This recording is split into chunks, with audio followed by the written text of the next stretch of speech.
actually love that. Right as we press record, I need a drink. Excuse. By the way, speaking of drinks, real quick, because this goes into what we talk about.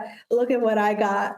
Ladies and gentlemen, if you are not on our YouTube right now, you're missing out big time because I, in fact, have a Mandalorian and Grogu cup with little Grogu on the top. And I need to give birth to a Grogu. Around. I need to give birth to a Grogu. It needs to happen. Yeah. I was watching it today and then he made those sounds that obviously he's a baby, made the baby sounds, and I was like, melted into motherhood. I'm officially a mother. Not physically to something, but to this, to Grogu. I am your mother. Yes. Figure out a way to get a message. Yes, we're all his mothers. Actually, technically, it's you, me, and the potential thousands and thousands of others online that say the same thing, that Grogu activates internal mother, like, what's it called? Mother instinct. Mm-hmm. So it's us, you and I, and then so many other women. Yes. So we're all just going to form a community, and Grogu will be the statue that we worship. The Mandalorian will be very, I think, very enthused by that. Like, I have a whole cult of women worshiping Grogu. Dude, I just had a real fudged idea. Do you know Sister Wives, the TLC? Yeah. The Mandalorian and all the Sister Wives. That's a lot of Sister Wives. Oh my gosh. We're going to start a documentary on Netflix. About that. Oh, no, TLC will be the first ones to jump on it, as they always do. And as the show goes on, you'll be sitting there like, how is this, normal?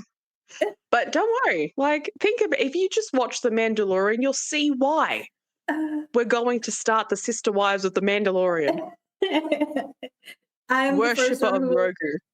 I will be the first one to say I only care about Grogu. Y'all can have the Mando. That's fine. I'll be one Sister Wife that just worships Grogu because I just want to take care of him. In fact, I want to run away with him, but I know the CIA will be after me. And now that there's a whole cult involved, the Sister Wives in Mando will too. So I know I will never have a lot of women. That's a lot of women coming your way. It's like, have you seen Norbert? Yeah. Yeah, you know the end where all the townspeople are chasing the brothers? That will be you with Grogu. Yeah. Like running with him, and all of us are like, give it back. And that's the Netflix documentary, Our Escape from the Grogu cult. I saved little baby Grogu. So, Nina, what was it like the moment that you exited such an intensely disturbing cult? Honestly, it took a few months for me to get used to not having to wake up chanting "Hail Grogu." Like it just gets ingrained into your system. I don't want to laugh. My eyes are tearing up. It just gets so ingrained into your system that you don't really know. Like all the food we ate was the food Grogu liked, and so we had to eat live frogs. I hate macarons. And now I have to relearn my entire life, essentially. Like I have to learn what it's like to eat real food again. And I got Grogu out, but obviously he still misses his dad. And it's really traumatizing. And it's going to take a long time for us to find a new way of living, to heal. I don't even know where to start with that because this is such a unique experience that no therapist thus far has been able to help me through, but we're going to keep trying. I'm going to keep trying. And what would you say? Is this camera? We're going to yes. She's going to keep trying. And honestly, all of us that are sitting at home watching you are clapping and supporting along with you as you make your journey out of this, just from what I've heard, deeply disturbing sex cult with them. Yeah. Thank you so much. I have one last question before we wrap up the interview. And for our viewers discretion is advised. 1 second. This interview has just really touched me in many ways, like The Mandalorian has. Same. I've been touched too.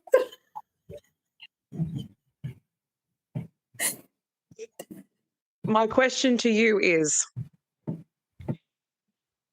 obviously The Mandalorian has a lot of partners to consider. So my question to you is, what day were you? Were you Monday, Tuesday, Wednesday?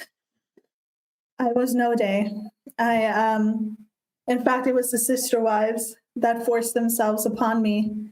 And it was Mando. Mando had respect for the people. He understood my decision. I'm grateful for that. But it was the sister wives. They were like, no, it's fun. Come join us. And I'm just here for Grogu. You know, I just wanted to be his mom. I didn't need any relations. I did not have sexual relations with the Mandalorian, but I'm so grateful to be out. Because this type of trauma, it changes you in ways that I don't think society is ready to talk about and deal with. No. Society is quite the invalidator. Mm-hmm. That's why us at TWC just changing it for copyright reasons. We are the crushers of victim blaming. We are the crushers of invalidation, and we see it for what it is. And honestly, even though majority of my team, even the person behind the camera, has run off to join the cult, and even though I'm going there after this interview, we wish you well on your journey. Thank you.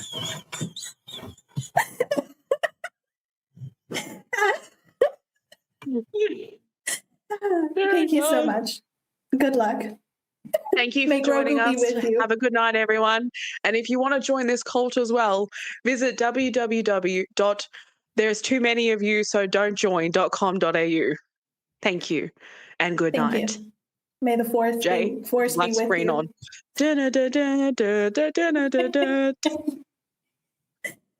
Yes, may the force be with you. I should have said that. Because seriously, you'd need the force with you if you're taking on thousands of other people. Damn. You need not just the force, the whole universe. Yeah. Yeah, so you like the movie and the show? Very much so. Love it.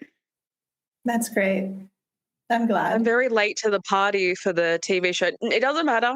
Not saying it matters, it doesn't. But I just started watching it a week ago, the TV series, and felt incredibly shattered that there's only 3 seasons. You could have gone for at least 8 at this point. Like, there's so many things that could happen with The Mandalorian. So hopefully there's something more coming apart from movies. Yeah. But started watching it because Nina kept talking about Grogu. Yeah. And okay, I'm going to tell you all my story since Nina's had her interview of the fellow Mando cult. So I do love Star Wars, right? But obviously it's been a long time since I've engaged with Star Wars. So I was kind of on like a hiatus, but not really at the same time. And then when Nina started talking about Grogu, it just clicked. I'd seen this character online. I'd seen it from her, but it just didn't click to me that this was something that I needed to see. So no, nothing aligned. Until I said to her, we need to go to the drive-ins together. Even though it's not going to be face-to-face, I'm still going to like put you up on a FaceTime and we're going to watch the movie together at the drive-ins. We were going to watch The Mandalorian and Grogu. And she was like, I think, you said it to me that I didn't need to watch the TV series, but I wanted to, get an idea of what this was about. Yeah. Best decision I've made this year. This year's been hell. This is the one decision that I think deserves a big celebration because the moment I started watching, I watched all 3 of those seasons very quickly. I'm a quick person with these shows. Once I fall in love, why wait? No one is going to tell. I'm an Aries. We don't fucking wait. I'm going for it. Oh, wait, we're under 10 minutes. There we go. I'm not going to fucking wait. I'm going for it. I'm watching this show. Yeah. I'm not fucking waiting. So I watched all the seasons, all the episodes, and I was like, oh, shit. I need more. I need more. And Grogu was killing me with his cuteness. Like, the lack of hugging of him in the show was irritating me because I'm like, how can you just walk past him? How can he touched the Mandalorian's calf with both his hands and then looked up at him, Nina? And I'm like, how did you not melt in that moment? How did you just look at him and not do anything about it? So disappointing. But I love it. I'm enjoying it a lot. The movie was great. Mm-hmm. I can't wait for more. I need a t-shirt or a jumper. I told Nina this. I need something with both of them on it. Pedro did a really good job. Really good job. Love the whole thing, everything about it. You know, too, like obviously it's a part of Star Wars.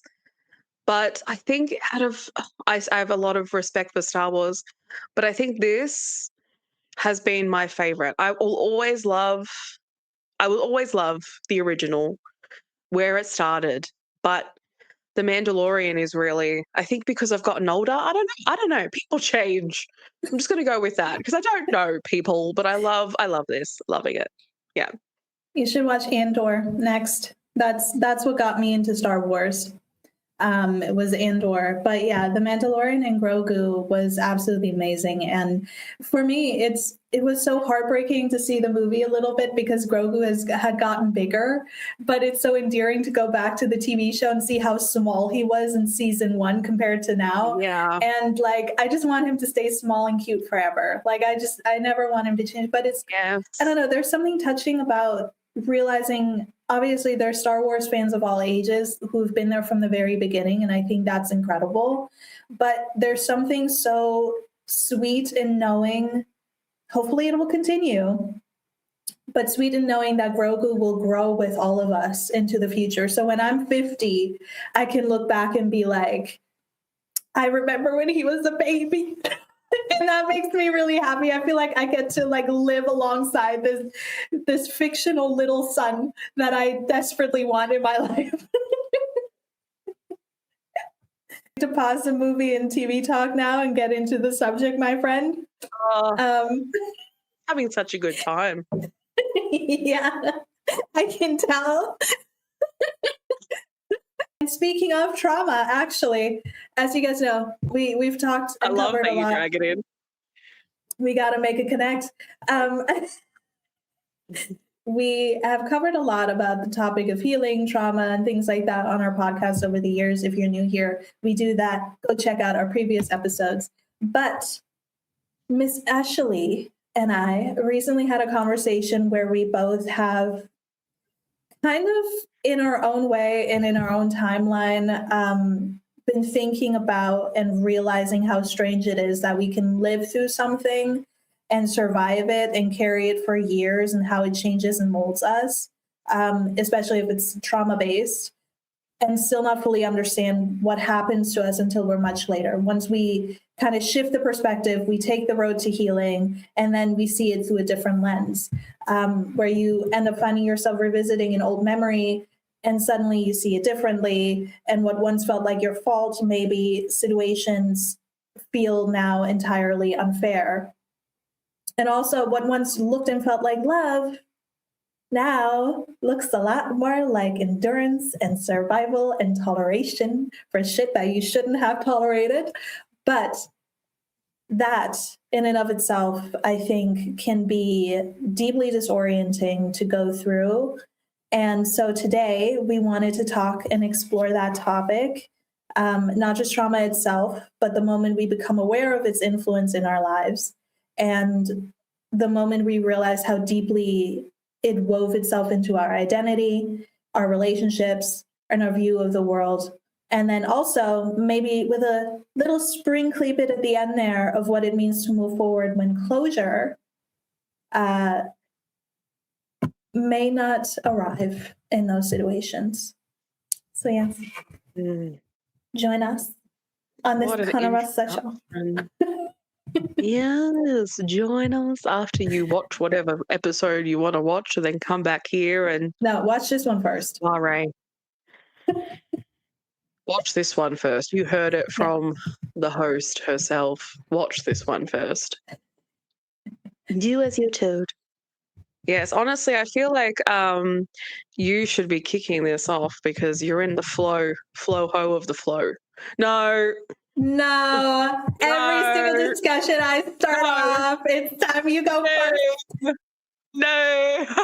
Oh, you never instigate rock, paper, scissors. I'm so shocked right now. What is happening? Are we like an equinox?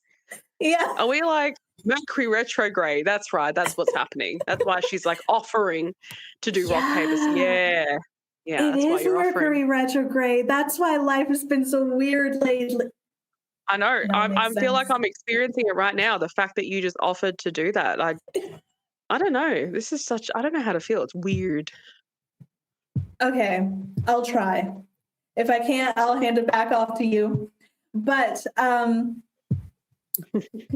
one thing I think that people don't often, I feel like a running record, a repeating record when I say this, but I don't think people often discuss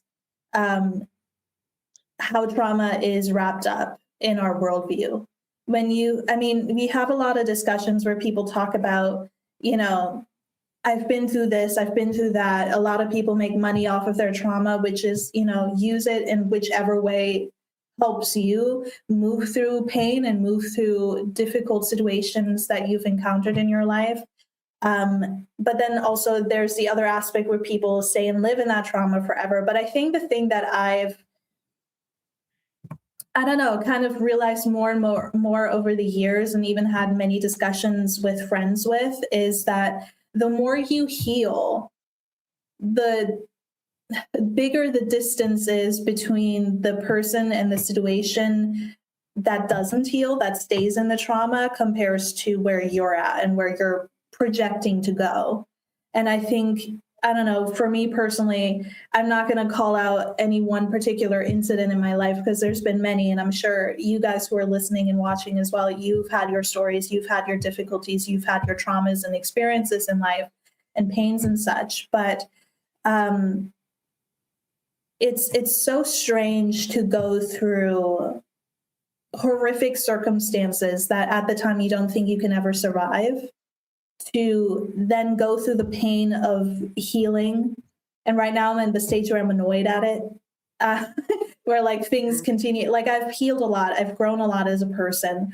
And I think I overall have changed completely to who I was even 2 years ago. But it's strange to be where I'm at now and realize just how it's hard to put into words. It really is. Like I look back at certain people, I look back in certain situations, and I think, not in a blaming myself or like shameful way, but I think, how could I have ever allowed that into my life? How could I ever tolerate that? And then I go further back, and then I think of the people who may have instilled those ideas, where I think, let's talk about relationships, friendships, romantic, familial, it doesn't matter. Where endurance was how I showed love, where endurance was how I showed loyalty. I thought that was loyalty. And it's really interesting to go from living that experience and the people who projected that idea or may have influenced that notion of love and respect and relationship in general with another person in me, to now being an adult where I have healed a lot of things. I've let go of a lot of people that weren't suited for me anymore, or that I didn't feel like I suited, and look back at that and be, childhood self, and be like, how could you treat a kid that way? How could you treat a friend this way? How could you be a part of a school system that treated kids this way? And I think a lot of times when people go through shit and they look back, you have a lot of resentment, you have a lot of anger, which is rightfully so. And Ashley has been the key influence in my life in realizing that, you need to get angry. You need to move through that anger. The anger is there to teach you something. That's a whole different aspect of healing as well, which I'm not going to get into, but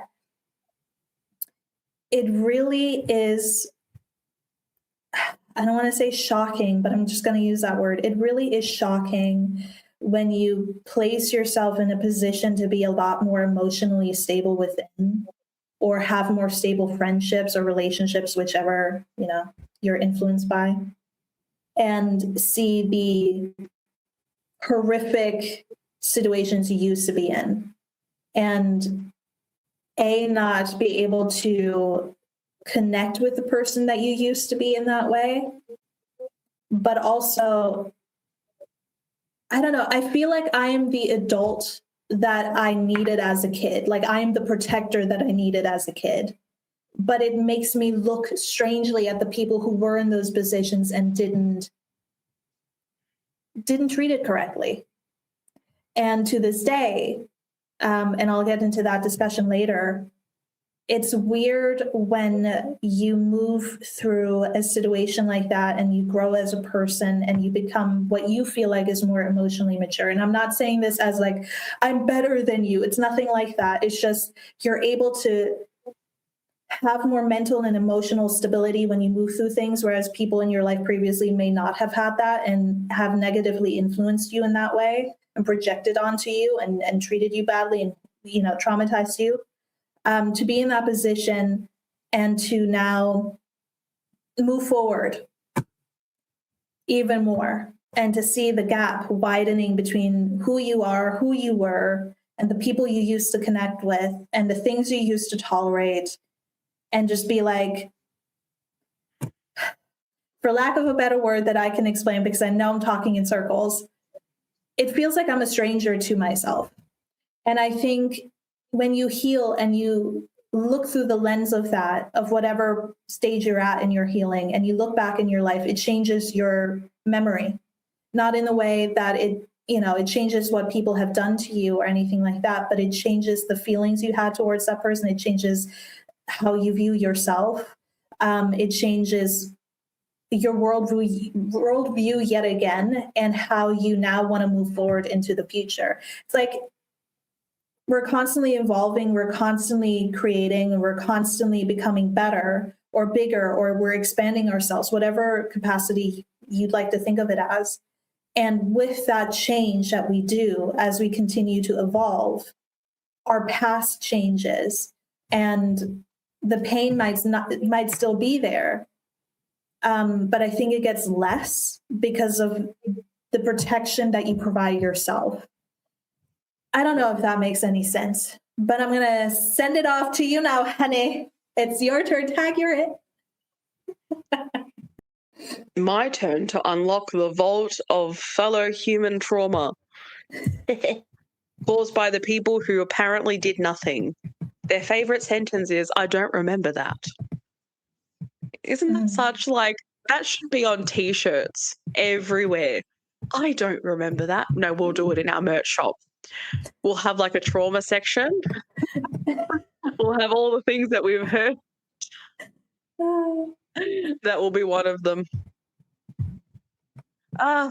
Man. I think our topic, our topic did come up because of what I guess we've been going through of late, and still presently going through. And on my side of the coin, which is the tail side, I obviously, which I've said a few times on the podcast, I have complex PTSD, and we will be doing an episode on that one day. So get ready for that. It's going to be fabulous. And I'm allowed to have my humor with it. It's been my life. So the interesting part about 2026 in relation to it has been the awakening of realizing the foundations that established this to exist in my internal self, realizing the environments around you that essentially feed these kind of issues within the existence of each human being. Not just complex PTSD, I'm talking about, depression, anxiety, even just low self-esteem and low worth. My eyes have opened quite a lot to myself, as well as the reality that we're all living in. I said this to Nina yesterday or the day before. I said to her, I have realized that the entirety of my system has evolved through this. So all that I have, everything that I have done and said has been through this. And I know some people, they like to insert the notion that there's always more to it than that. But in a lot of my choices, even being cognitively aware of them, the choice was still being made through, well, that internal system, that survival, those attachments, those patterns that all sort of connect to complex PTSD, sort of how your system has had to survive. You realize just how much of your life is made, the choices are made through that. The decisions are made through that. The way that you see life is made through that. And that has been my awakening this year. I was aware of it last year, but I think this year it's really hit me. And it did hit me quite hard. Because you just sit there and you go, that's not fair. Obviously, you get to the point of this is really not fair. I didn't get a promising start to life, but nor a promising start to teenage life or young adult life. And you know what makes it harder as well is the remembrance of how people would respond. And I'm not saying this in a blame.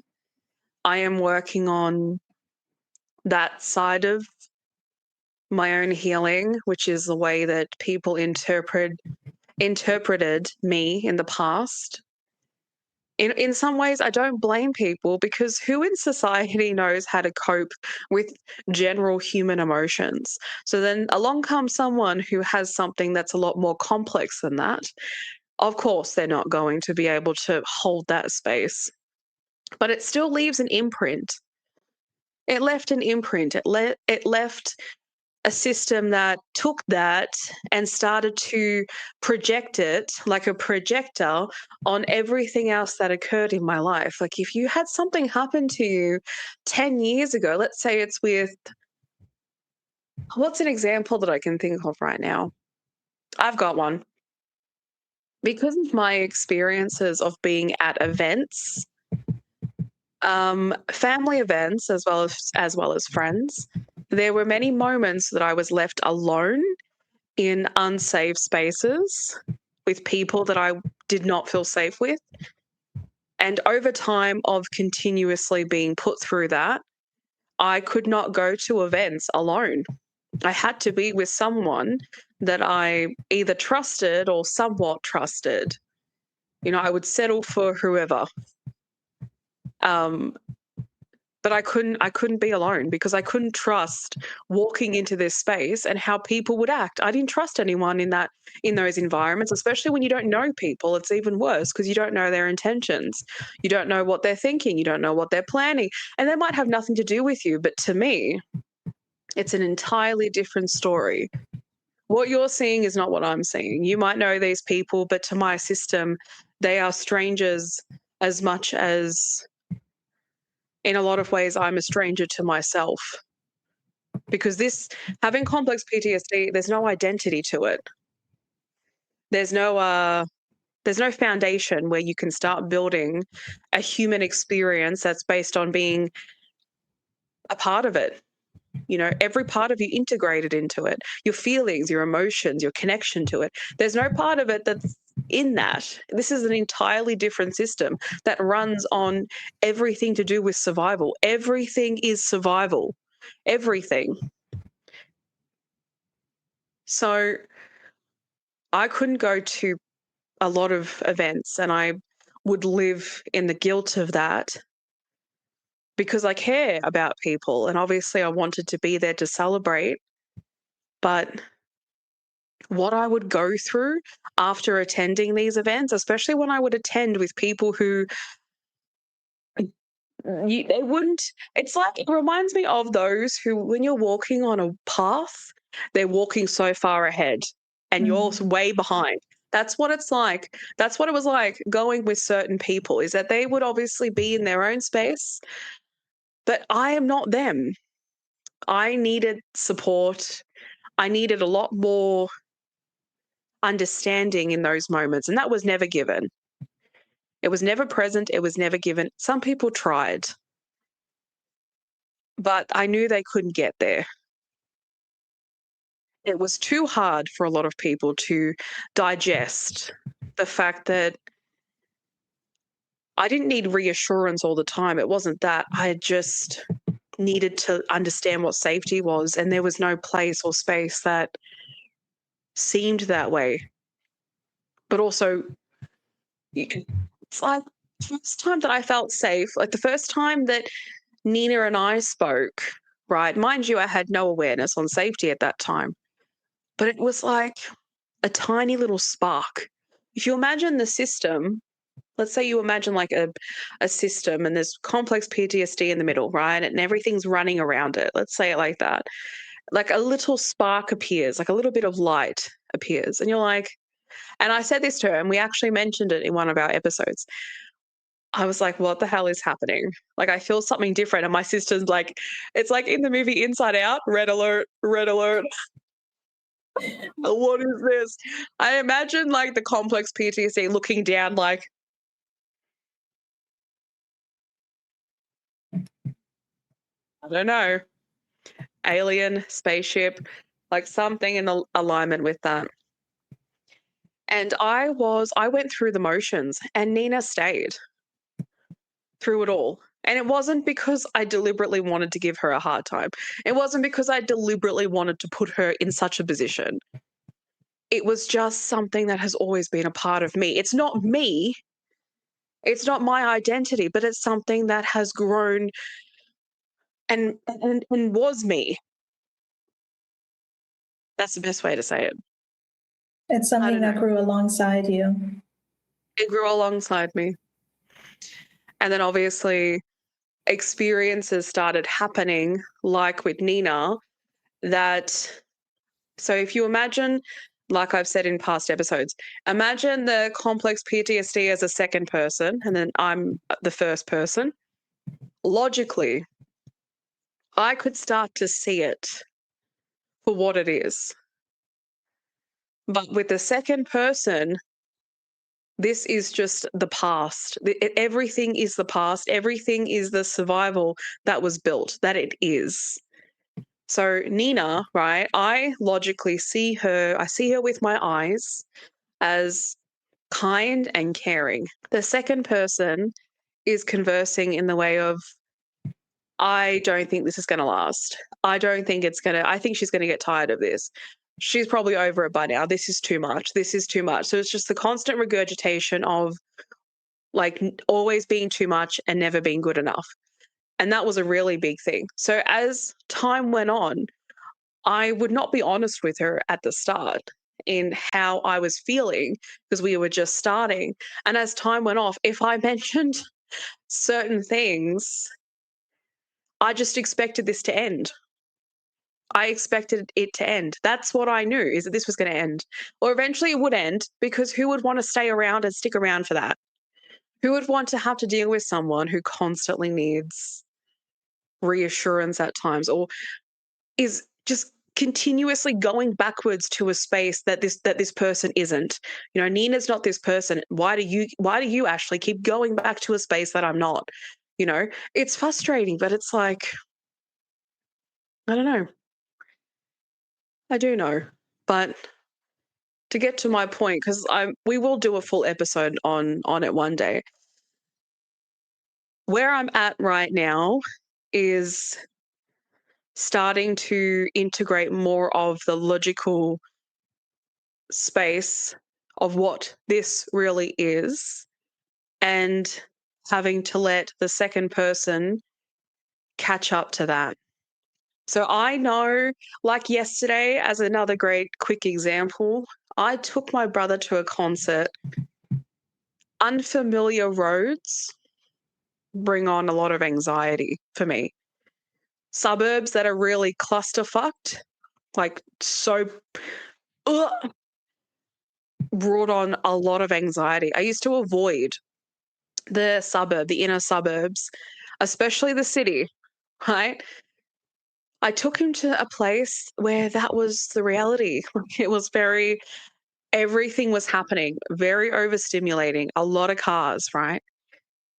I felt the anxiety, but I did it. And then as I was driving back, I said to myself, see, this wasn't what you thought it was going to be. And even if there's issues with, sometimes there is, I have dealt with it because I can deal with it. I'm in a position where I can deal with it. So it was like talking to the second person and saying, here is an example as to why what you've always known, it is not the present reality, because I can handle it. I can move through it. If I need to rectify a mistake, I will. If someone else does something, which happens a lot on the road, again, you maneuver it in the best way that you can. If I get lost and the navigator just redirects me, I always find my way, which is something I'm actively teaching that second person. But it definitely is a big eye opener to have to like get there and then wait for that to catch up. And that could take as long as it needs to. Yeah, I've spoken a long time. I can tell I need a drink of water. I think that's what it is, though. I think a big part of our healing process is learning how to trust ourselves again and our inner voice and our intuition. And Yes. you said you were a stranger to yourself at a certain point of what you were talking about. And that's you sparked something unique because, yeah, trauma in and of itself is strange because it often disguises itself as our personality. We think it's who we are when sometimes it's just what happened to us.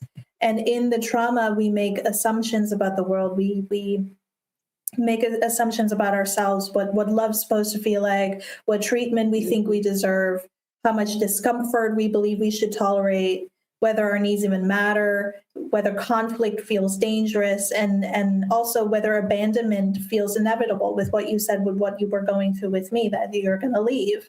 I had to cycle through all these things as well. And I think, when you carry a wound, especially when it's obviously for everybody it's different, but when I speak for myself, it happened since childhood. So that was the base.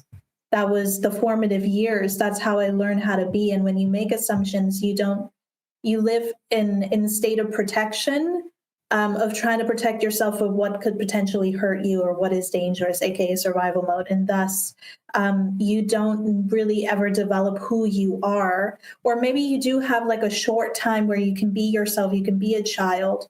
It depends person to person, but eventually the trauma takes a hold and it overshadows that, and you're kind of lost in the dark and you're having to navigate, okay, who am I? What is this thing that I'm walking towards? What is the thing that I'm even feeling?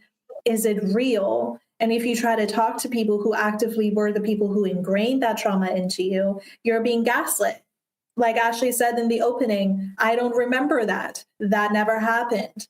Because oftentimes when you're the person projecting, you don't think about how that can ingrain itself into the person that you're speaking to. Whereas if you're on the opposite end and you're receiving all of that, that stays with you. That's in your formative years now. That's what you learned, what to tolerate, what love looks like, what it feels like. And thus, again, it kind of alters you. And to grow out of that is such a long journey of, again, building up self-trust, learning to trust yourself, to trust your inner voice, to trust when something comes up, to be like, okay, is this anxiety or is this actually real? Learning what the difference between the two is, acknowledging any feelings that do come up, and like building up your, people I think online call it glimmer or glimmer moments. I like to call it building up your kind of backpack with good experiences as opposed to negative ones. Or if you can maybe like level it out to the point where if you, later on in life, once you're a little bit further into your healing process, to be like, when you counter conflict, to be like, okay, these are the experiences that went bad, but these are also the ones that went good when I did this or when I did that or when I said how I felt and it was heard. And that way you can build up the positive ones to realize, you know what, I actually did that. Like you driving and dropping your brother off at the concert, that is something that past you couldn't do, and now you can. And now you have that in your repertoire to draw back from in the future when you're facing something else where you're like, okay, I don't know how to do this. I don't know if I can.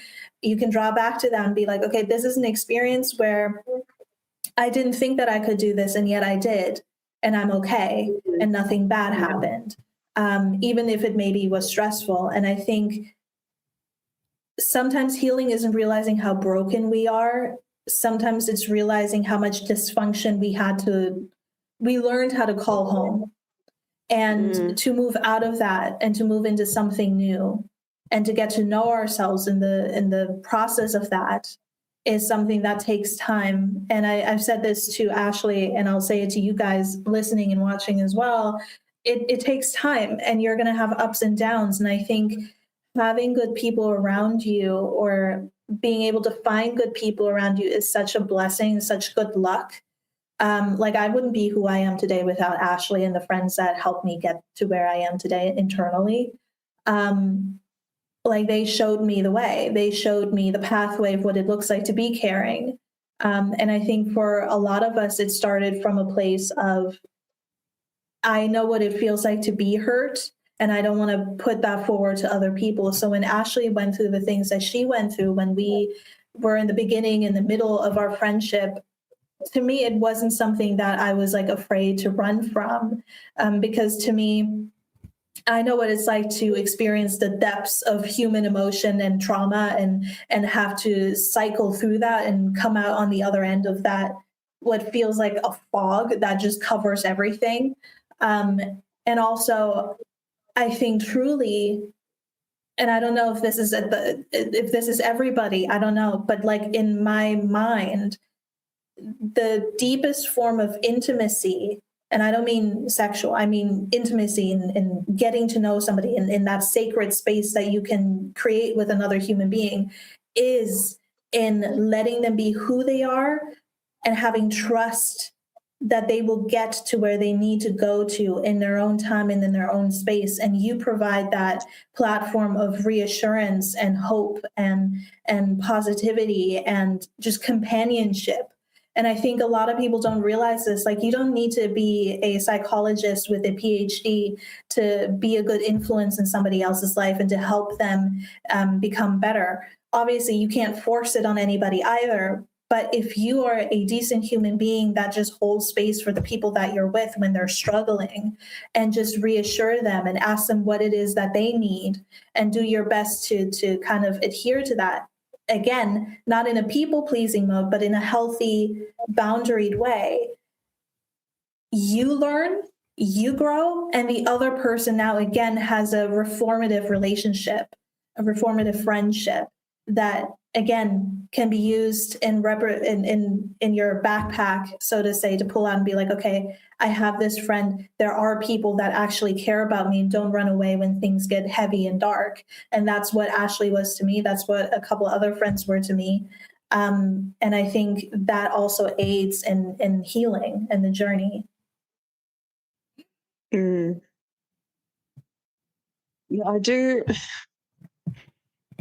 I do wonder if one of the reasons why people are struggling to maintain connections, not just friendships, but connections in general, is based on how many people can actually validate the human experience. Because in a lot of ways, When you have people in your life, they come in with their own human experience. I've said that before on here. So how willing are you to learn? Because that's what I learned from Nina, is that she was willing to learn. And that was a first. Shocked my system to the core. It's like I've been electrocuted. I was like, oh, what is happening? It was a first to have someone generally want to learn. And I realized lately as well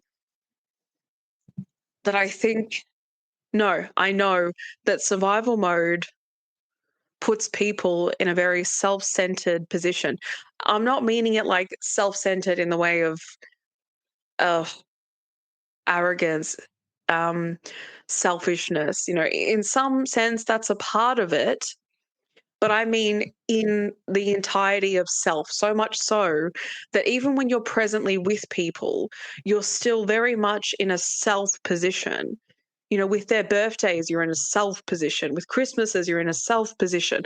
With anything that's going to ask something of you, if you can't cope, you remain in a self place with all of this. I've seen a few examples, and I've really awakened to that, not just in observing others, but also myself as well, in moments where survival has, like with Nina and Jay and a few other people, has put me in a position where I am not being present enough with them because my entire focus without consent, it's just what happens. Your focus forms in the I need to survive this. That's priority more than anything else. And it completely overshadows you. It used to completely overshadow me. I could not focus on anything else. You want me to do some stuff? I don't even know where I am, bro. And nowadays I catch the moments where because there is something happening, that takes precedence. That takes the forefront of my mind. That takes up the entirety of space. So I can't give space to anything else because I'm trying to survive something. And I see it in so many other people. They struggle to do so many things, like show up for anyone else, even themselves, which obviously causes problems with people feeling abandoned and unloved and unseen and unheard. You see the ripple effect. And yet people show up for the fun times because that's easier. That doesn't ask that much of you, but it kind of does too. It asks you to put a mask on. So really it is asking a lot for you, but we're so used to showing up for that and wearing that mask and being exhausted from that, rather than just understanding that this is a human experience and we're all having one. And this is what people are going to come in with, their own. It is their responsibility, just like it was my responsibility. I couldn't cope with facing the things that I needed to face. 100%. The way that I survived was not just within, like, someone did something, now I've got to survive it. Majority of it was that, but also I took that and went through any avenue that I could survive, even if that meant not being present like I should have, using certain tactics that are manipulative, like not talking to someone when I have something, like when I feel like there's something wrong, shutting down and not talking. And look, I'm okay to admit that it's a form of manipulation. It's not the manipulation that you're deciding to do. It's one that is just, it's so normalized within the survival system because it's survival. It's something that keeps you safe when you're actually hurting the person that you're doing it to, though. But you're safe. You're safe. I can fully admit that. And you want to say something. You go right ahead. Are you really safe? Are you keeping yourself from, again, making an experience where you can speak openly about how you're feeling? Because that's what it is, right? It's this trained, ingrained system that lets you know that if you share your feelings, you're going to get hurt. Something is going to leave. And so by holding it back and by, not talking and like moving, whatever it may be, for some people it's ghosting even. It's it's an illusion, self protection thing, when in actuality you're hurting. You're hurting by Yeah. keeping it in. And the only way to feel better is to let it out. But I agree with this personally speaking. It's the hardest thing in the world. When all your life you've been taught that speaking up and like sharing your feelings is just you being over the top and too much and dramatic, you do tend to just Yeah. internalize it and keep it to yourself and be like, well, you know, this is for me to deal with. When in actuality, when there are things to talk about and things that a relationship of any kind can only flourish and continue if you both are able to safely communicate with respect towards each other. Sometimes it's going to be here and there, you know, people can be in a mood. It's okay. That's just the human experience. You don't have to do it perfectly. But this fear that if I open up and I say how I feel, they're going to go away is actually a manifestation of the opposite. Because if you don't open up and you don't share how you feel and you keep it to yourself and you block them out, that's also akin to them walking away, you know, like, and in fact, Yeah. the thing that I got to is like people can walk away at any point in time, whether you talk or not.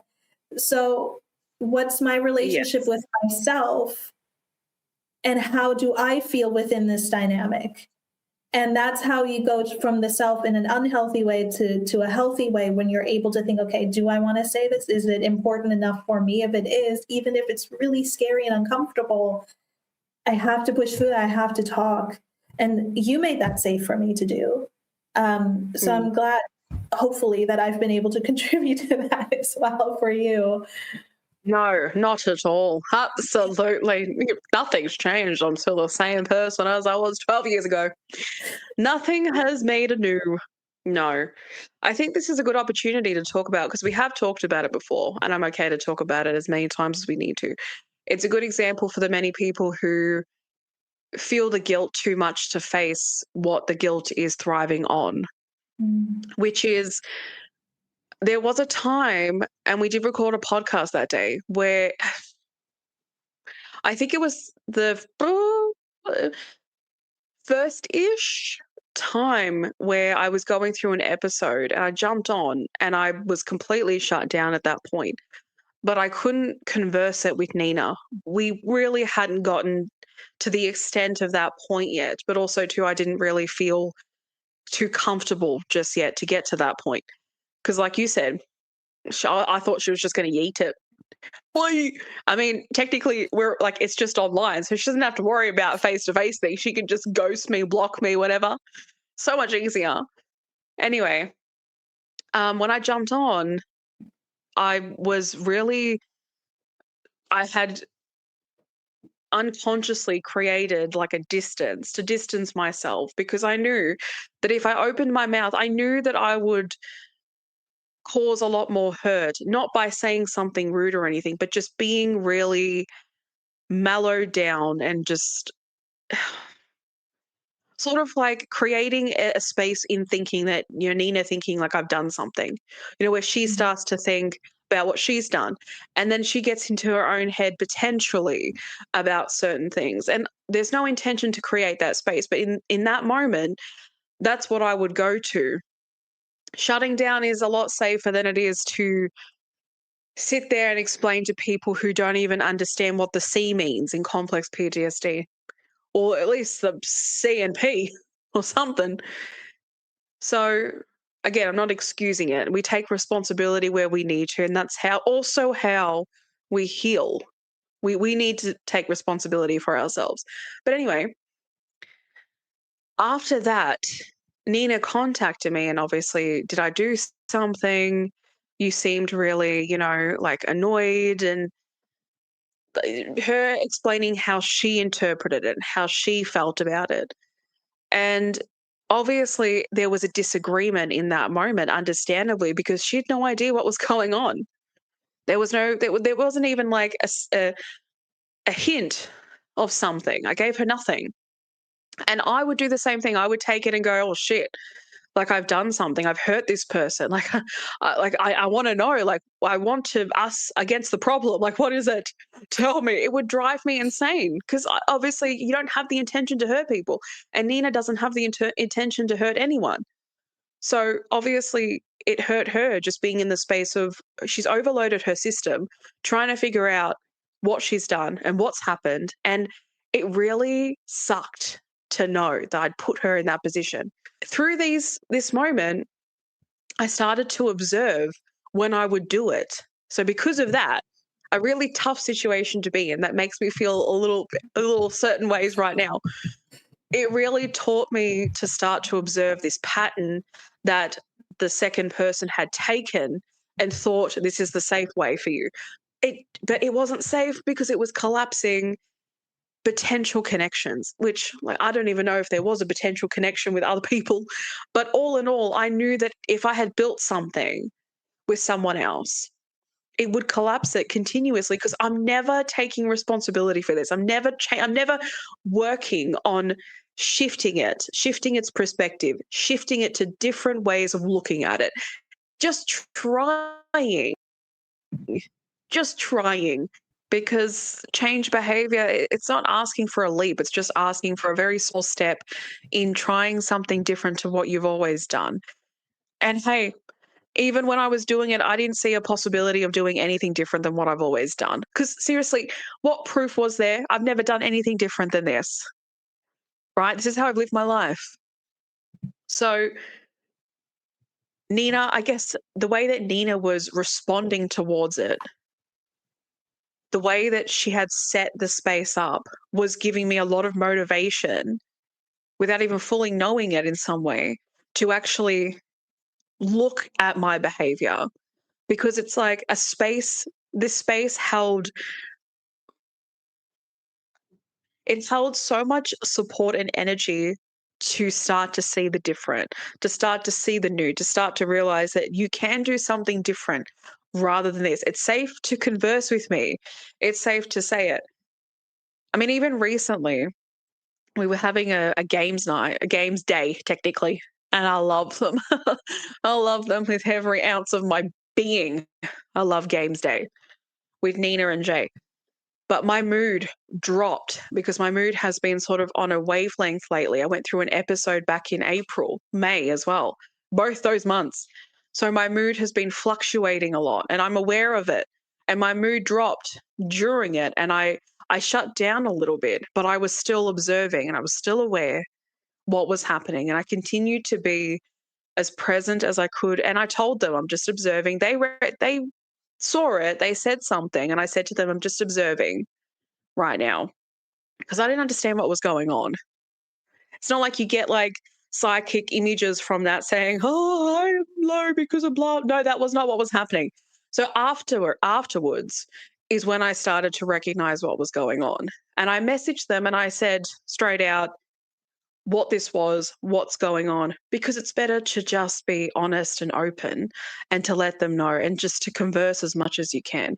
And it is about how they respond. It's what they do with it that matters a lot. And that's also why I think relationships, connections do not last and are not thriving, because it is about what you do with it, even while you're someone who has been through trauma. It is also about how you hold the spaces for other people. I mean, like I said, the more and more we have spaces like this, like let's say Nina's space, because she's here and her space is like the fucking universe, the what do you call it? The healer, the light, the whole thing, right? When I post my advocacy the way that I do, my intention is to assist and guide people into recognizing that these spaces are not rare. Like finding people who can validate the human experience, are open to learning. They don't need to know everything. It's not about that. It's just open to learning, to practicing, to also recognizing that you may need to shift some things within your own self. Change is inevitable. The brain loves to act as if the past is constantly happening. Neuroscience also talks about this too. Our brain, plans the future in the way of the past. So it takes the past and thinks that's the future as well. So it will ask you to move some things around, to shift some things, to learn, to grow, to expand, even if you don't have mental health conditions or anything like that. And I mean, complex PTSD, recently learned a few weeks ago is actually a brain injury. Lo and behold, do you think that I was told that? I had to learn a lot of my information from Nina, who got me a book talking about it, but as well as from myself, which makes perfect sense. But anyway, these spaces are entirely possible. We're not rare. We are not rare. It just takes practice to get to this point. We had a lot of learning. We still are. We always will. Nina and I, as we evolve and get old and live to like 150. Well, she will. I'll be her spirit team. Oh, my face. Yeah, we're not like coming out saying that we're like the new Avengers, but we're for the friendship Avengers, like the healing Avengers, For mental or something health. like that. Yes, for mental health. We're not that. We're just two people who have done it new and have really continued to work through that, even when there's been a lot of back and forth misunderstandings and miscommunication, and having to like pick out the layers and figure out sort of like, okay, what's the root problem? What's the root cause to this? We've both individually have come together and said, I just realized like that I do this or I do that, or even the fact too, and sometimes I still catch myself doing it. Like Nina will apologize for stuff. And there was one point where I said to myself, just let her do it. Because it's like, I still apologize for things too. I'm being a hypocrite by saying, telling her, don't apologize. Da, da, da. And that's the thing, that's just the practice, and that's the learning of recognizing as you go, like there are certain things I don't need to do, that I don't need to say, and you just continue to practice with that. Unless Nina says it's all good, it's all fine, then kumbaya. So, this can be a reality, people. It should be. I think there's a lot for me to say here. Let's just start with where I got my first idea of relationships. When I grew up, I had the fundamental belief that shit just ends sometimes. And yes, before you speak at me, internet, it can. Shit can just end sometimes. But it was always, as a kid, I always got the impression of like, well, you two have been friends forever. If I think about familial and my family and their friendships. And I was like, well, you've been friends forever. Why are you not friends anymore? Why did it just like click? You've been there for years and years and years. And it was always like this mystery, this, wow, it can just happen out of anywhere, but it's like, in actuality, with the adult that I am today, there are contributing factors why any kind of relationship can fall apart. And I'm not going to get into all of them because this is not like a relationship podcast advice thing right now, but I will say this another time. I will say this. Like Ashley said, you have to be willing to recognize your own faults when you've done something wrong, reflect upon those things and genuinely want to make a change, and then also be willing to learn from the other person. Be willing to do what the other person needs in certain circumstances and situations to help them through something or help them feel safer in a connection. And also to just be there for another individual outside of yourself. Like you said, Ash, a lot of people move through life thinking of themselves, but not in an empowering way, where it's like, I'm going to pour into myself so I can be better for, the places in which I am in and show up in, so I can thrive and I can help others or whatever it may be. It's more so, I didn't get this, so I'm not going to give it to anybody else because this wasn't given to me. So why should I give it to you? That's, I think, a lot of people walking through the world. And I understand it. You get resentful, you get angry. And I can tell you hands down how many times I've heard people say, well, they didn't do that for me, so why should I do it for them? Well, that's too much. Like, I'm my own person. I have to think about myself. I can't be there for the other person, X, Y, and Z situation that they're in right now. And it's just like, or you get into the space where you tell another person what to do.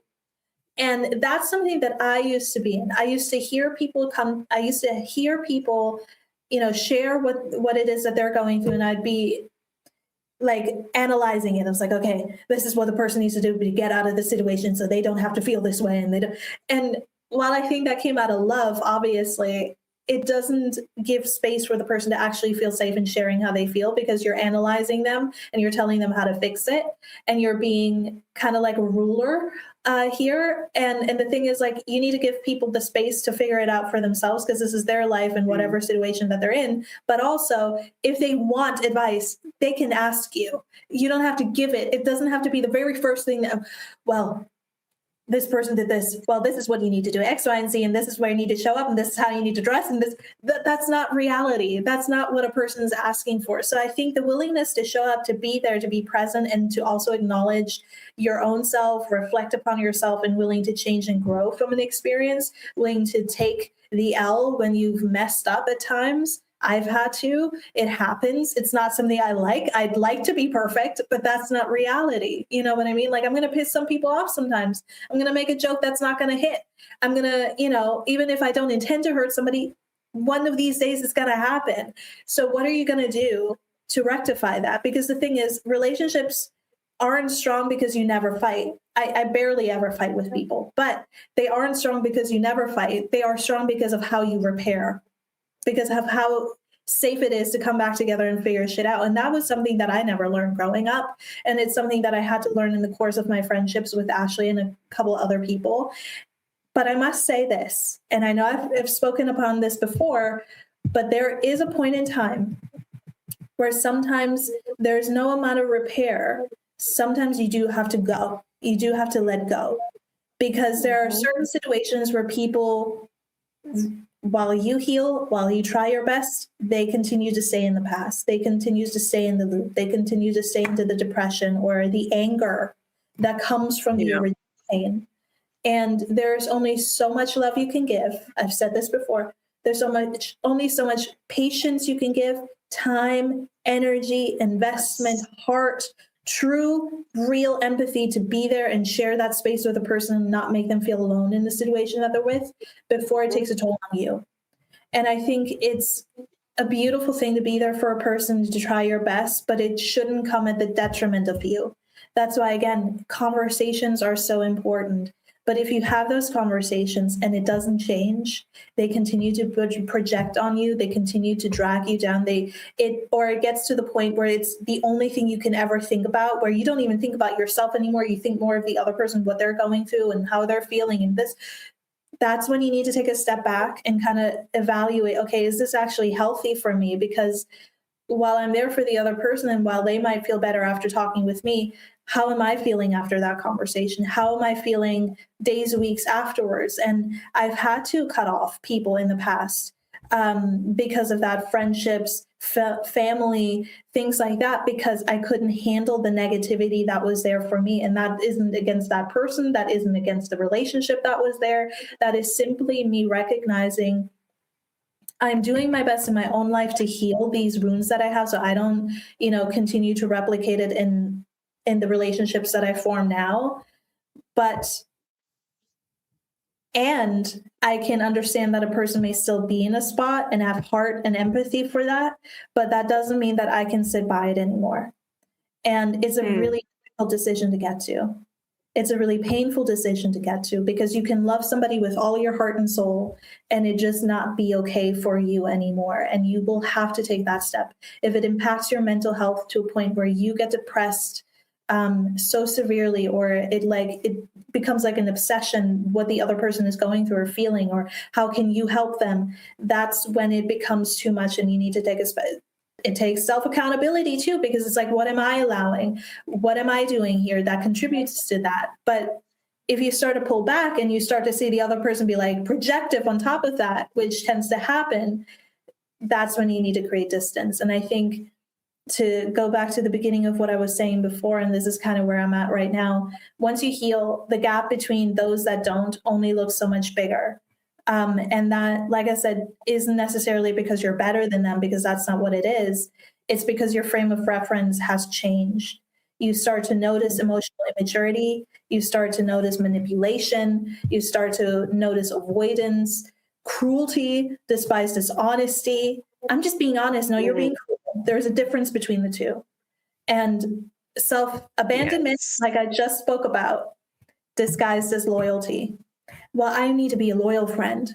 You're abandoning yourself. That already lets me know that it's not a healthy dynamic. So how can we be better? And if that conversation has been had and it can't happen, then the separation is necessary. And it's not even like, if I can speak from my own standing right now, it's not because I've become judgmental or, like I said, I feel like I'm better than or anything like that. It's just because I'm aware, and I can no longer be connected to something that drags me down in such a deep, emotionally invested and traumatizing way. And I think while that journey in and of itself can have many different faces, and you can go through a lot of different emotions, but again, honing back to what Ashley said before, you actually get to know yourself in the process of that, because again, you're no longer tied to who you are to somebody else and your loyalty as a friend, as a daughter, as a mother, as a whatever. But you're actually getting to know, okay, who am I and who do I want to be? How do I want to feel in my relationships? How do I want to be as a person when I engage with other people? What is the emotional space that I want to remain in, and what is too much for me? And those are things that will have to be dealt with over a course of time with various different influences in your life. And it will change as you will change. But I think something that I think a lot about nowadays, because it's something that I've had to confront quite a bit, is like, when you get to the point of healing, maybe not even healing, but just making these realizations where you try to have these conversations and they don't change, or you try to have these conversations and they project. So then you pull back. And if it's a familial situation where you can't, or any situation, maybe even work, where you can't necessarily leave in that moment in time, where you have to remain in that environment, and you start to pull back, and yet they start to encroach. They start to push back. They start to come at you in a certain way to project, to get more of whatever it is they feel that they need from you, or even vice versa. I don't know. It's different for everybody. But the more you realize this, the more you start, or at least for me, I'll speak for myself. The more I started to realize that while anger is justified, and while, planning whatever the means are to get out of those environments is necessary, the emotional volatility of that space is very dense, because you can feel good and somebody else will drag you back down. Or you can feel bad and somebody can bring you up just to bring you back down again. Or it can be very minor situations where you can be affected by a person's energy or the way of being that is just not on the same wavelength as you, no matter where it's at. And I think for a long time, I tried to heal those bonds. I tried to, I'm this and that, or this is how long we've known each other. I should make it work. It's still that self-abandonment disguised as loyalty thing that I was mentioning earlier. And I think there comes a point where that can no longer be entertained. And you have to leave. Some people go no contact. Some people just ghost, like Ashley said.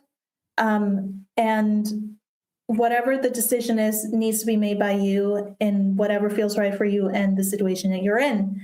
However, within that discussion also comes closure, that the myth of closure, as some people like to call it. And I did want to talk about that a little bit, because I think for a very long time, I kept myself in unhealthy loops, hoping that someday someone will see the error of their ways, that they will change, that they will wake up, that they will choose me, that they will love me, that they will see all the things that they did wrong, be like, you were right. But the thing is, while I do believe in a lot of dynamics with another human being, you deserve the right to have an honest conversation about where you're at in a relationship. At the same time, I think if people have shown you that they are incapable of having the willingness to be open, as I've said before, then you cannot expect for them to give you closure. And I think where I'm at right now, I'm in a stage of letting go of a lot of things. Like I'm tired. I've cut the cord with many different things, but right now I'm really at the precipice of that. And so I just want to say that closure doesn't necessarily have to be you going to that person, having a conversation, and them acknowledging their faults and their mistakes and how they've made you feel. I think closure can also be, if you can have that, that's great. But I think closure can also be looking at a situation, looking at the cycle of emotions that this individual or this circumstance or this environment has put you through, and being like, never again. I'm never putting myself in a position like that ever again. And I have had enough. That is also closure. It's you deciding for yourself that you will not continue to be treated this way, that you will not be this way, like that person or that individual or that thing, and deciding that you deserve better, and you will start moving towards that better. That is a bigger closure than an apology, an explanation, a confession, or the moment where somebody else may finally understand us will ever be. Because, like I said, the people who hurt us may never recognize the error of their ways, and may never recognize or understand or take accountability. And you deserve more than to be held in that kind of like box of waiting. You deserve to be free of waiting. You've waited your entire life to live as you, discover who you are, go out there. And I know it hurts. It hurts immensely because it touches, I think, for a lot of us, some of our deeper wounds of being worthy and being seen and being valued. But you value yourself. You give yourself what the other person couldn't, what that situation couldn't. If it's a job, go leave and find something better. You deserve more than that. I used to be in environments and workplaces where I'm like, well, this is just how the manager is. No, you don't need to go through verbal abuse at your workplace. I understand money is tight, but move in a way that you can maybe get something else. Because closure, moving on, is not something that another person can give you. And the longer you wait, I will say this, the longer you wait, I think, at least this is what I feel. I realized that I was handing them the authority over my healing and over my future. And if this is a person, for example, that's done you dirty in your life, why would you want to hand them the key to your future? You deserve more than that. You have the key to your future. You don't need to give it to them. You don't need to put yourself in the hands of people who don't know how to hold you. And there is no such thing as certainty. When it comes to closure, that's what we want. We want certainty. We want that final yes or that final no. We want to be able to just like walk away. But I think life is a lot more complex than that. And it rarely offers certainty. A lot of shit is gray. So yeah. Accepting that I may never receive those things and choosing to continue anyway is where I'm at, because I know I deserve more. And there is redemption in walking away. And redemption doesn't mean reconciliation. It doesn't mean departure. I think it's just, it's that part of your life and yourself where you say, this thing does not get another chapter in my book. This thing does not get another scene in my movie. This thing does not get any more space in my life than it has already taken up. That's what I needed to say. You say it, girl. You say it. I think my last little input, well, I don't know if it's going to be little. I don't know. The thought that I've had for a while now while navigating through my own journey, but also witnessing others, is that I think in one aspect of this, we have a communication problem because we have a safety problem. I do not believe that anyone, well, majority, I'll say, feels safe in any aspect of the human experience. I do not think that people run on anything else but survival. And I'm not going to say everyone because I don't know, but in the majority, you see it. Even just with one interaction from someone, you know from the wording, the tone, how they are responding is a big indication on how they respond potentially to a lot of things in their life, especially when it's projective over something small to us. But to their system, this is world ending, life ruining, Even the mistrust in you're taking my money. I used to have that experience working at Priceline, is that people would say, you're just trying to take my money. And obviously, as a teenager, I'd stand there and go, where did you find that? In the catalogue or Priceline's catalogue? We take your money. As a teen, I had that response. But now, as an adult, I recognize the fact that it is based on someone's own survival patterns, how they respond to life and whatever happens in life, and their coping mechanisms, their behavioral patterns, the attachments. It's the cognitive awareness that they have to responding, honestly. When something is like when they get the wrong order and you see people lose it, because money's involved and money has such a big attachment to a lot of people. Even myself, I have felt the fear and the worries and the same thing that a lot of us feel. Like if you actually read some of the stories online or listen to the people around you, you start to hear the same feelings, the same responses: fear, worry, fear, worry, fear, worry. It's like we're all conditioned to feel the same about it. Money is the concept of fear at this point. And that's it. It's just something to fear never having or not enough of because of A, B, and C. And it's just like, I've said a lot in the past in advocation, but as I continue on, I realize more that survival is running our society.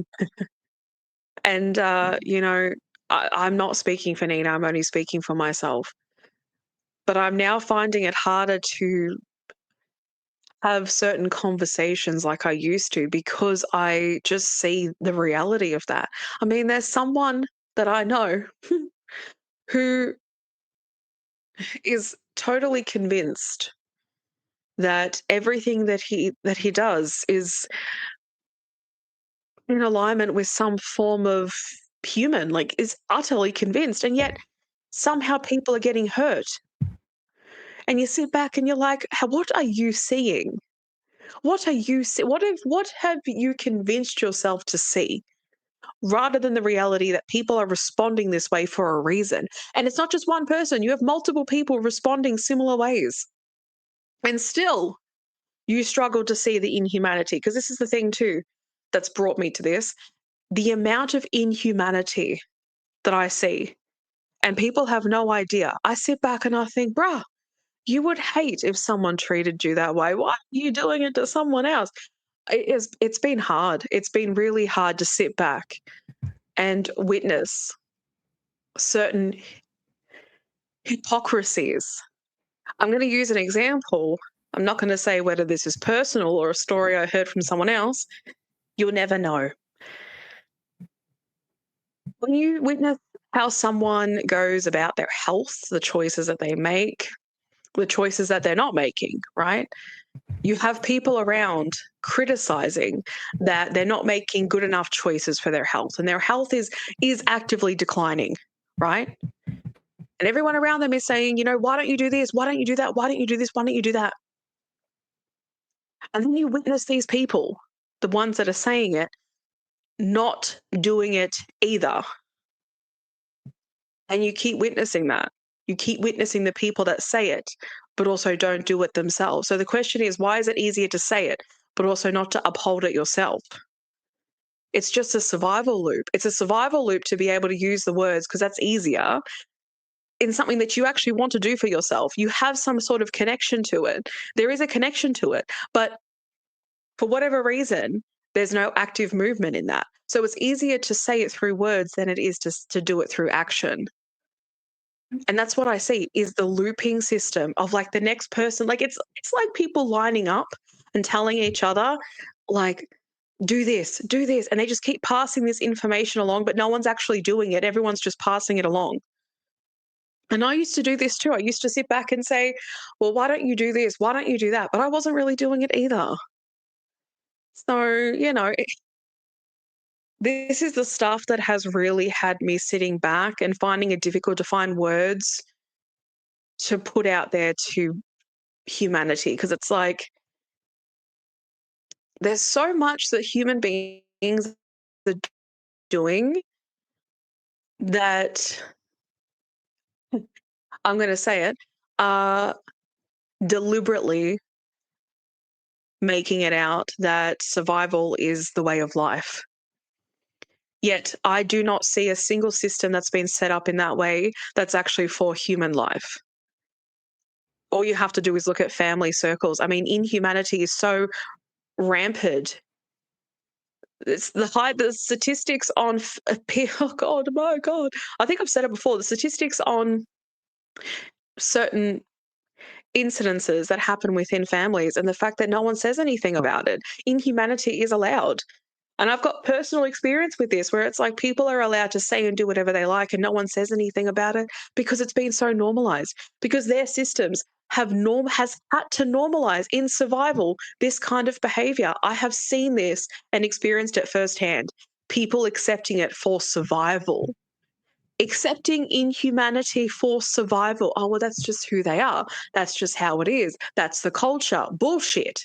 This is something you've all survived and you've just continued to survive in it. And no one's ever done anything else, but yet it's actively hurting people that you apparently love. That is hypocrisy. It's hypocrisy to say, I love you while also allowing things to hurt you. It is absolutely rampant to say, I love you, and then to witness the complete opposite of that. That has really driven me cray. Truly, it's been hard. Really just awakening to this reality of people saying these things, but no part of them meets it, physically meets it. And I don't know if people can. I don't know. I think it's very possible.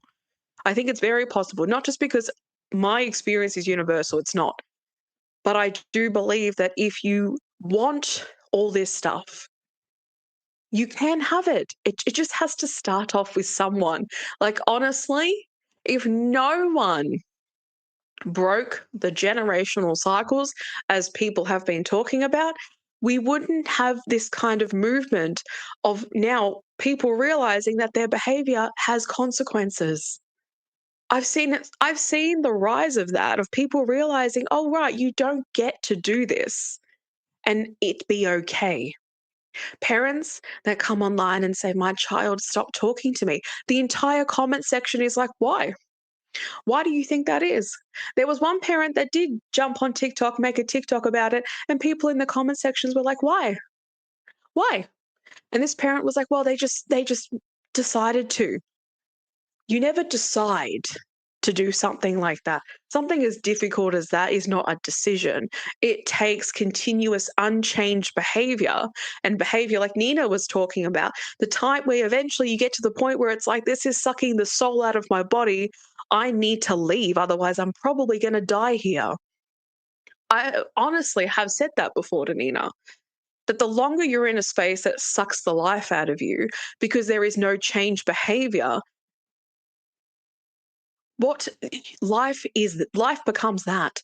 Every ounce of life becomes that image of what you're constantly being exposed to, because trauma has such a big effect on the brain.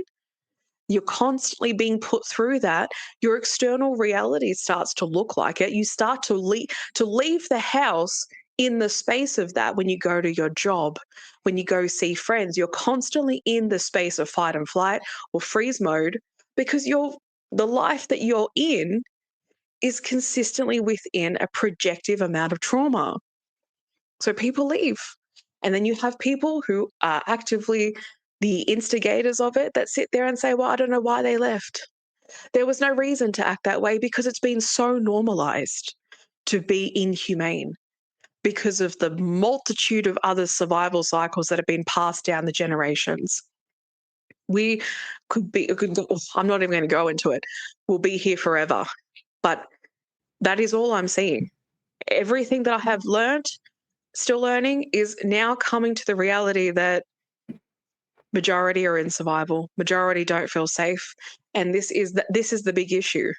So if you don't feel safe, then you don't look at your self-worth, your self-value, because where is a safe space to do that?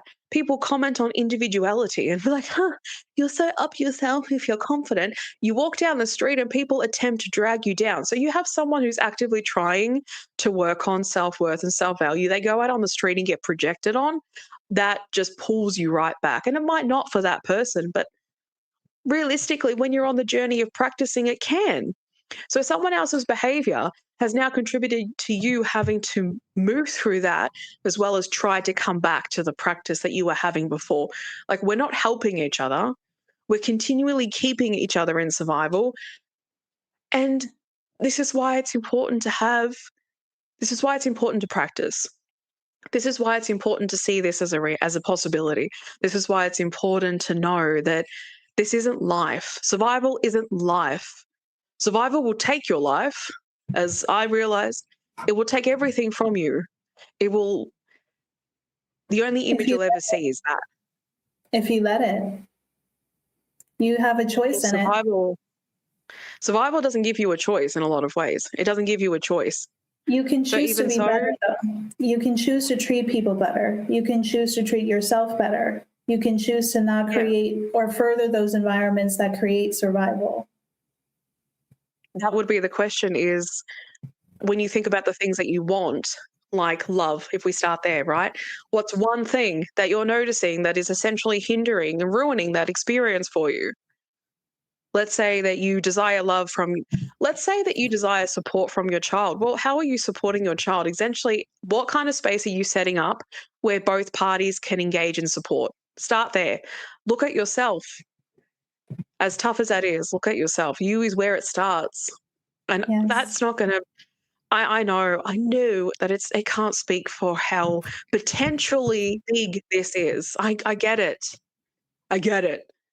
But it does start with you for society to start shifting in its own ways. Like, look at, like I said, the example that I gave you. Because that's been happening, other people have been realizing, oh, my parents are assholes. Why am I sticking around for when my life is being saturated in this assholery? What's the point of me sticking around? This is something that was not known before. So now they're realizing this. People are making decisions for themselves because you cannot force someone to change, obviously. You can't force your parents to see their behavior for what it is. So because of that, sometimes you have to do what you have to bloody do. Exactly. It's not an easy choice. Anyway. Don't talk about it, be about it. Yes. So I'll just want to end it off by saying we have to start somewhere. Otherwise, I swear, you'll be looking at a future that's the same as the now. The now will be the future continuously. And the space, like I said, I'm going to say this again, the spaces that you're witnessing with Nina and I, it's not rare. It's not rare. It just takes having to be willing to realize that to experience being seen, heard, loved, and cared for is a possibility. It starts with you. And if you're constantly meeting people that aren't meeting you with that, that is the example of the society that we're living in. Everything I'm saying, that's the example. Everyone else is in survival mode. There might be someone that is willing to see past it. That is where you start. That's where you start. Just find a starting point. There will be a person. Sorry. No, it's fine. There will be a person that will emulate what you want, because there's more of that out there than you realize, for sure. Yeah, dude. I never thought Nina existed, and then she popped out of the treasure box, and I was like, oh my God, you're so bright and shiny and like the light. The light. Like, there's like Santa a movie Claus. About like the star. Santa Claus. Yeah. Oh my God. You think that he's not real, but he is. The myth, the legend. I mean, there is a movie that I can't remember what it's called, but it's like the stars are people and then they come down to Earth. I was thinking like that with you. So you're a star that comes down to Earth. I think this movie came out in the 90s or something. Oh, okay. Yeah, I don't know. Yeah. But I don't know thank you either. guys for watching, for listening. It's been a great time. We got into it deep today, another deep episode down. Please check out Always our will. previous episode and embark on Ashley's wisdom and the journey of our podcast. But yeah, until next time. Yes, thanks for listening. Get on The Mandalorian and Grogu. Don't watch Shrek Yes. 5. No, I'm kidding. See you next time, fellow people. Bye, guys. Bonsoir. Arrivederci.